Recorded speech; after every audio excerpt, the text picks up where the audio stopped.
আজি আপোনালোকলৈ লৈ আহিছোঁ এটা আলুৰ একেবাৰে মুৰমুৰীয়া ভুজিয়া ৰেচিপি আৰু কেনেকুৱা লাগিছে জনাব দেই। ইয়াত দেখিছেনে আলুখিনি প্ৰথমতে একেবাৰে ক্ৰিস্পি দেখুৱাই লৈছোঁ একেবাৰে লোভ লগাবলৈ। আৰু এয়া দেখিছে আলু একদম ডাঙৰ আলু এটা লৈ লৈছোঁ আৰু এইখিনি বাকলিখিনি প্ৰথমতে গুচাই লৈ তাৰপিছত ধুই ল'ম, তাৰপিছত পিহনাত পিচি দিম। আলুখিনি পিহনাত পিচি লোৱাৰ পাছত আমি খুব ভালকৈ ধুব লাগিব আৰু ধুই পেলাই ইয়াৰ পৰা যিটো ৰঙা পানী সেইখিনি আঁতৰালৈকে একদম চাফা নোলোৱালৈকে ধুই থাকিব লাগিব।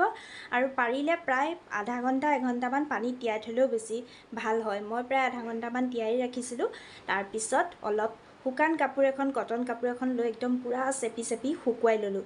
তাৰপিছত ফেনত বা ৰ'দত নিদিব দেই, ক'লা পৰি যাব আলুখিনি। এয়া ৰিফাইন তেলত ধুনীয়াকৈ কমকৈ লৈ পেলাই ভাজি দিলোঁ। একেবাৰে মুৰমুৰীয়া হৈছে আৰু ইয়াত নৰসিংহ পাত কেইটামানো দি দিলোঁ, লগতে বাদাম কেইটামানো দি দিলোঁ।